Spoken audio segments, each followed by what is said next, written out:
જય શ્રી કૃષ્ણ. તો MCom same 2ની આ બુક છે, કંપનીલક્ષી નાણાકીય અહેવાલ પ્રેષણ, કોર્પોરેટ ફાઇનાન્શિયલ રિપોર્ટિંગ. તમારે એક્ઝામમાં ચોથો પાઠ છે ને, મૂલ્યવૃદ્ધિવાળો પાઠ છે ને, એમાં તમારે એક્ઝામમાં ત્રીજો પ્રશ્ન પૂછાય. ત્રીજો પ્રશ્ન શું હશે? કાં એક થિયરીનો પ્રશ્ન હશે ને, ત્રીજો અથવામાં દાખલો હશે. તો આપણે દાખલો જોઈએ, મૂલ્યવૃદ્ધિવાળો દાખલો.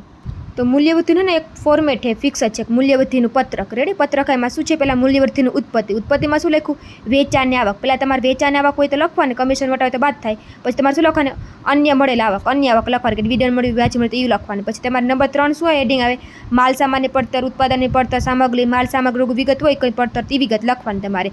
પછી ચોથું હેડિંગ શું આવે? તમારે અન્ય સેવાની પડતર. અન્ય પડતરમાં શું? બધા ખર્ચા, ભાડું, પ્રીમિયમ, સ્ટેશનરી, વેચાણ ખર્ચ, ઓડિટ ફી, બધા ખર્ચા એ લખી નાખવાના. તો પહેલી રકમ હતી, પહેલું અને બીજી બેનો સરવાળો, પછી એમાંથી ત્રીજું અને ચોથી બે રકમ બાદ થાય એટલે તમને શું મળે? ચોખ્ખી મૂલ્યવૃદ્ધિ મળે.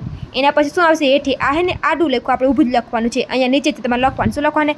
મૂલ્યવૃદ્ધિનો ઉપયોગ. તમે શું કરશો? મજૂરો. તો મજૂરો માટે જે હોય ને કે પગાર હોય, મજૂરી હોય, પછી કર્મચારી કલ્યાણ ખર્ચ હોય, વેતન હોય, બોનસ હોય મજૂરી માટે, તો મજૂરી માટેના ખર્ચા તમારે અહીંયા લખવાના. પછી તમારે હેડિંગ શું આપવાનું છે? સરકાર માટે. તો સરકાર માટે શું હોય? આ બધા ઓલા હોય, વેચાણ વેરો, આવક વેરો, બધા મોસ્ટ ઓફ શું હશે? આવક વેરો છે, અથવા કર હશે, અથવા મૂલ્યવૃદ્ધિ કરવેરો, એ વિગત તમારે લખવાની સરકાર માટે. પછી તમારે શું લખવાનું? મૂડી પૂરી પાડનાર માટે હેડિંગ લખે, એમાં તમારે શું હોય? વ્યાજ અને ડિવિડન્ડ બે વસ્તુ હશે, તે તમારે લખી નાખવાનું. પછી તમારે શું હોય? રાખી મુકેલ કમાણી હેડિંગ લખવાની. એમાં શું છે? રાખી મુકેલ કમાણી લખવાની, ઘસારો લખવાનો. પછી તમારે આ બધી વિગતનો સરવાળો કરો એટલે તમને શું મળે છે? ચોખ્ખી મૂલ્યવૃદ્ધિ મળે છે.